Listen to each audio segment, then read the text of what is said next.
in association with Kutumb app. अनेक ग्रुपों से पाइए छुटकारा, आपके संगठन का अपना ऐप कुटुंब ऐप। वर्चुअल रैली की कोई डेफिनेशन नहीं थी, आपको बताया नहीं गया था, कोई परिभाषा नहीं। और दूसरा, धारा 144 नहीं लागू थी उस समय। अगर धारा 144 लागू होती और वर्चुअल रैली कैसे होगी इसका पूरा पता होता तो शायद ये काम नहीं करते। अब उन्होंने कहा कि 300 लोग कर सकते हैं, और फिर नेता जब तक सामने लोग ना हो, माइक ना हो, तो कैसे भाषण देगा।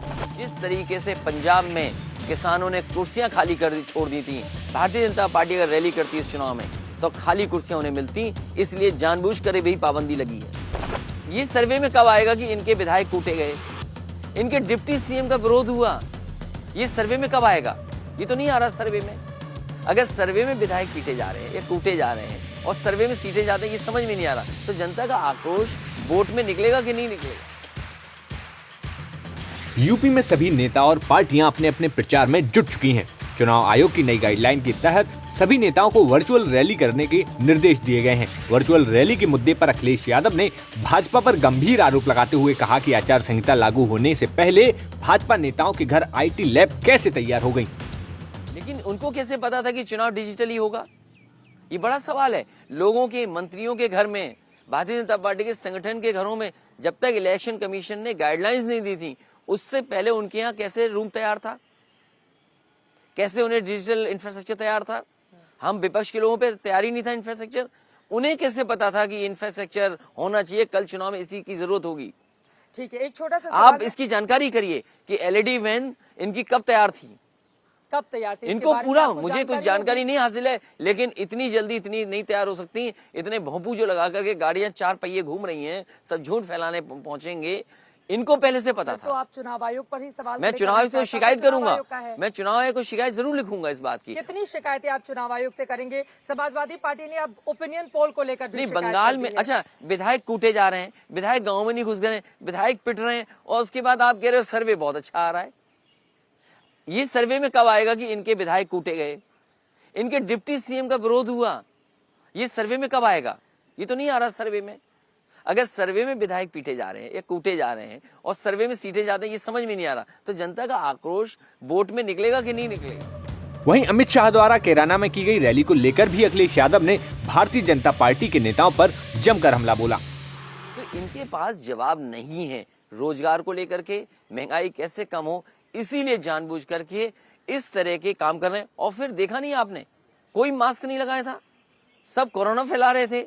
अगर विपक्ष निकलेगा तो उसमें पाबंदी है, FIR दर्ज हो जाएगी। सत्ता के लोग तो खुलेआम कोरोना फैला सकते हैं। तो लखनऊ में बड़े कार्यक्रम किए थे ना, जब स्वामी प्रसाद मौर्य और बाकी लोगों के साथ मंच पे, उस समय भी नहीं, उस समय जो चुनाव आयोग ने ये कहा कि वर्चुअल रैली होगी, और नहीं, वर्चुअल रैली की डेफिनेशन क्या है? वर्चुअल रैली की डेफिनेशन क्या है? तो वर्चुअल रैली की डेफिनेशन क्या है? वर्चुअल रैली की कोई डेफिनेशन नहीं थी, आपको बताया नहीं गया था, कोई परिभाषा नहीं। और दूसरा, धारा 144 नहीं लागू थी उस समय। अगर धारा 144 लागू होती और वर्चुअल रैली कैसे होगी इसका पूरा पता होता तो शायद ये काम नहीं करते। अब उन्होंने कहा कि 300 लोग कर सकते हैं, और फिर नेता जब तक सामने लोग ना हो, माइक ना हो, तो कैसे भाषण देगा? तो अब बदली हुई परिस्थितियों में नेता को सीखना पड़ेगा। हम तैयार हैं और हम लोग काम कर रहे हैं इसीलिए। लेकिन भारतीय जनता पार्टी जानती है, भारतीय बहुत मजबूत है, नहीं मजबूत है, नहीं डर नहीं है। मुझे जानकारी हुई है कि जिस तरीके से पंजाब में किसानों ने कुर्सियां खाली कर छोड़ दी थी, भारतीय जनता पार्टी अगर रैली करती इस चुनाव में तो खाली कुर्सियां उन्हें मिलती, इसलिए जानबूझकर भी पाबंदी लगी है, जानबूझकर पाबंदी, जानबूझ करके। और मैं कहता हूँ 4 पहिए गाड़ियां घूम रही हैं इनकी, भोंपू लगा करके चल रहे हैं, स्क्रीन लगा करके चल रहे हैं। ये भोंपू वाली गाड़ियां क्या 10 दिन में तैयार हो जाती हैं? ये झूठा प्रचार करनी है, भोंपू निकले हैं, इनसे लोग परेशान हैं। उनका रथ निकला तो भोंपू, नहीं, आपका रथ निकला तो नहीं, मेरा रथ नहीं था, मेरा रथ अलग था। ये जो छोटी छोटी LED वैन लगी हैं, भोंपू लगा करके चल रही हैं, इनमें झूठ का प्रचार हो रहा है। ये जो भोंपू से आवाज आएगी सब झूठी होगी। LED से वो अपना प्रचार कर रहे हैं, सरकार की उपलब्धियां गिरा रहे हैं। लेकिन उनको कैसे पता था कि चुनाव डिजिटली होगा? ये बड़ा सवाल है। लोगों के, मंत्रियों के घर में, भारतीय जनता पार्टी के संगठन के घरों में जब तक इलेक्शन कमीशन ने गाइडलाइंस नहीं दी थी, उससे पहले उनके यहाँ कैसे रूम तैयार था, कैसे उन्हें डिजिटल इंफ्रास्ट्रक्चर तैयार था? कौशाम्बी में यूपी के उप मुख्यमंत्री केशव प्रसाद मौर्य के विरोध को लेकर अखिलेश यादव ने कहा कि भाजपा को जनता अब नकार चुकी है। डिप्टी सीएम के साथ क्या हुआ?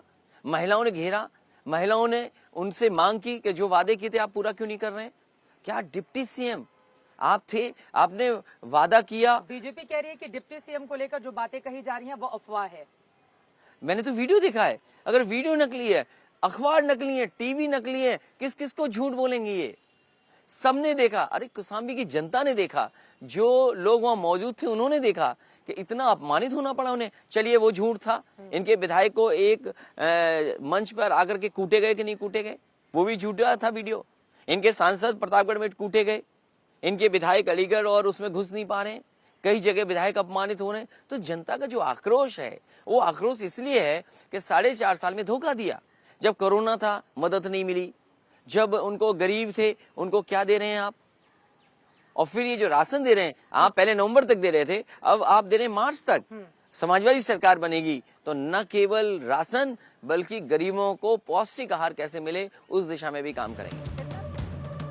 अब देखना होगा कि यूपी के रण में कौन नेता किसको पटखनी देकर सरकार बनाता है।